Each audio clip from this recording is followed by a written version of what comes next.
Substituição populacional, ou quando homens sentem que merecem pipi numa bandeja. As mulheres terem igualdade sexual em relação ao homem, existem vários problemas decorrentes disso. Numa sociedade em que existe total liberdade sexual, não existe uma regulação. O mercado sexual, entre aspas, não gosto desta expressão, mas acho que serve o propósito, o mercado sexual desregula-se. E as mulheres só procuram o top 20% de homens. E os outros 80% ficam, entre aspas, com os restos. E depois, muitas vezes, as pessoas dizem: então, mas tens que evoluir como homem, tens que ir ao ginásio, tens que fazer mais dinheiro. Mas tu podes fazer todo o dinheiro do mundo. Todos os homens podem evoluir e crescer. Mas vão haver na mesma 80% que são menos competentes que os outros 20%, não é? Vai sempre haver 20% que as mulheres vão preferir. As redes sociais desregularam completamente. Uma mulher normal, ou até abaixo de normal, abaixo a nível de aparência física, acha-se no direito de ter um homem super competente, rico e super bonito. Porque as redes sociais, a igualdade sexual, a questão do aborto e do divórcio, desregularam completamente estas questões. O que é esta teoria? Bem, ela foi propagada por Renaud Camus, aqui na foto como um cadáver que cuida da barba. Ele chamou a teoria de Grand Remplacement, que é francês para peles morenas me provocam calafrios.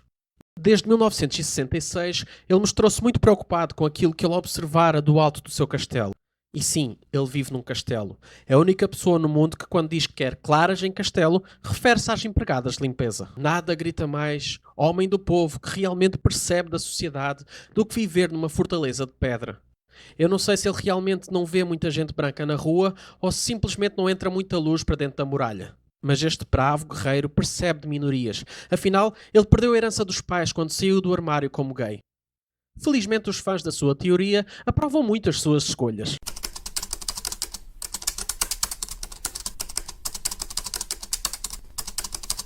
Gostam que o homem seja contra pretos, mas são contra o sítio para onde ele manda os seus brancos. Eu percebo, se o homem disser que quer ver os pretos pelas costas, eles não sabem se ele está a ser racista ou se está com condição. Eu percebo que, da perspectiva deles, se o problema é a falta de procriação, o homem não ajuda muito à causa. É que ele não é o pai do racismo moderno, ele é o daddy. O racista mor chama outro racista mor. Pá, deve ser muito confuso para os neonazis querer torcer pela teoria do ódio de alguém que eles odeiam. Do tipo: é isso mesmo, Camus! Os pretos deviam todos ir embora e tu também podias parar de existir. Viva a supremacia branca! E tu já falecias. Fora com os monhés e tu bom também não és. A teoria é que os brancos já não se reproduzem muito com outros brancos e, como tal, há muitos brancos que chamam isso de genocídio. Assim, substituição populacional é quando brancos dizem a outros brancos que há muitos brancos que querem continuar a ser muito brancos. E, como tal, brancos estão em extinção na cabeça de brancos que acham que melanina faz dói-dói. A teoria da substituição populacional é tão parva ao ponto de, na primeira vez na história, alguém pensar que um genocídio se faz com a pila. Toda a gente já ouviu a conversa. Vou acabar com a tua raça! Como? Fornicando. Geralmente, genocídios envolvem bombas mortais, não é bombadas genitais. Esta gente acha um perigo as mulheres não se reproduzirem com eles, e como tal, esforçam-se muito para atrair as mulheres.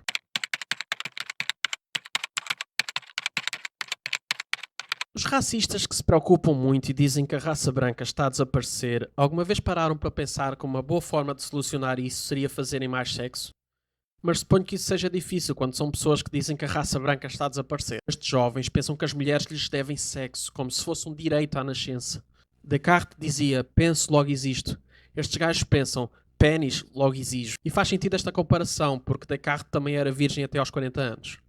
Parece que a ideia de sedução deles é esta: ei, era uma vagina para a mesa 5. Mais facilmente, eles levam com 5 mesas. E é claro, eu não quero 3,5 milhões de refugiados de qualquer país do terceiro mundo a vir para o meu país ou para os meus países amigos da Europa. Parece que eles refugiam-se em refugiados para justificar a falta de alguém que goste deles. Dá a ideia que a palavra refugiado não lhes sai da cabeça, porque a única forma de deixarem uma mulher molhada é se ela atravessar a nado o Oceano Atlântico. 1 em cada 3 estadunidenses acredita na substituição populacional. É exatamente a mesma percentagem de estadunidenses com privação de sono. O que significa que se algum americano falar disto, faz todo sentido de lhe dizer: vai dormir que o teu mal é sono. Mas como é que isto se reflete na realidade portuguesa? De acordo com o INE, 60% dos portugueses considera-se branco. E os outros 40% têm olhos na cara. 60% é branco e 40% gosta de apanhar sol. Seria mais fácil acreditar se dissessem que 60% das pessoas no Algarve são brancas e as outras 40% são tugas. Mas eles sentem que os brancos estão a ser substituídos. Sentem-se como o Kinder Bueno reverso. São como o Kinder Bueno branco. Eles querem ser brancos, mas ainda se vê castanho. Deve ser difícil ser um supremacista branco tuga, porque até o mais ariano dos tugas estaria a tomar banho em Auschwitz. Mas ei, segundo os cabeças rapadas, os imigrantes trazem crime, violência, violações e até unicórnios coxos e zarolhos. E eu não sei porque é que ninguém fala dos unicórnios coxos e zarolhos. Mas será que isto é mesmo verdade? Desde 2014 o número de imigrantes quase duplicou e a criminalidade não seguiu esta tendência. Aliás, a criminalidade grave até é um número menor. A percentagem de reclusos estrangeiros até diminuiu na última década. Mas claro que a malta da substituição populacional se recusa a acreditar. As contribuições dos imigrantes deram mais de 1.600 milhões de lucro à segurança social. Já a malta da cabeça rapada continua a criar insegurança para quem contribui para o país. Seria de esperar que pelo menos aumentassem a economia dos barbeiros e dos cabeleireiros, mas eles preferem dar uso à máquina de número igual à contribuição deles para a sociedade. 0. Mas não, a malta não entende a cultura portuguesa, não entendem os costumes e ainda os unicórnios coxos e zarolhos. Eles pegam muito numa ideia retorcida de patriotismo, como se o país se refletisse na pele. A única forma da tua pele refletir o país de onde vieste é se tatuares um mapa. E ainda assim seria mentira dizer que os árabes te passam por cima, a não ser que tenhas algum fetiche e tempo livre.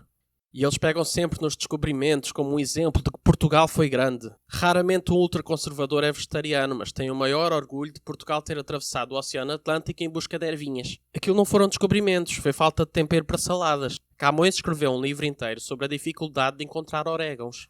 É esse o grande motivo de orgulho? Eu não entendo quem diz que tem muito orgulho de ser um verdadeiro português, porque todas as pessoas da sua família nasceram em Portugal.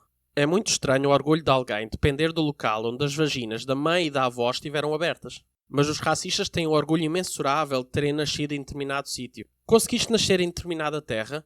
Parabéns, estás ao nível de uma batata. Os racistas dizem ser de puro sangue. Parabéns, estão ao mesmo nível de um cavalo. Racistas são só adultos com medo do escuro. E toda essa teoria da grande substituição não passa de racismo com uma tentativa fraca de intelectualização. E nem sequer é algo novo, já o senhor do bigodinho da mão em pé refletia as mesmas coisas. Vocês, racistas, não definem o que é ser patriota, o que é ser português, o que é ter orgulho nacional, ou quem tem o direito de viver ou não em Portugal. Já que vocês adoram tanto cantar o hino nacional, eu vou deixar isto em termos que vocês entendam. Vocês adoram viver entre as brumas da memória como se o povo português tivesse amnésia, como se a nação valente não soubesse a sua própria história. Portugal é uma república baseada na dignidade da pessoa humana e na vontade popular e empenhada na construção de uma sociedade livre, justa e solidária. E obviamente que vocês não concordam com isto, porque para isso vocês precisavam de ter a pachorra de ler a primeira linha da Constituição Portuguesa. Eu estou neste país há 26 anos, eu gosto de ir a um café, comer um pastel de natas, beber uma ginginha, beber um vinho do Porto, comer qualquer uma das mais de 100 receitas de bacalhau. Dizer, epá, dizer um, vá, força, sempre que alguém está a entrar numa porta, mesmo que a pessoa não precise de usar muita força. Mas segundo vocês, a malta da cabeça de cotonete, eu não sou português suficiente porque melanina. Vocês não precisam que os morenos basem. Vocês precisam de espelhos em casa. E de um amigo. Um abraço ocasional. Eu acho que vos fazia bem. Mas acreditar em substituição populacional era o que mais faltava.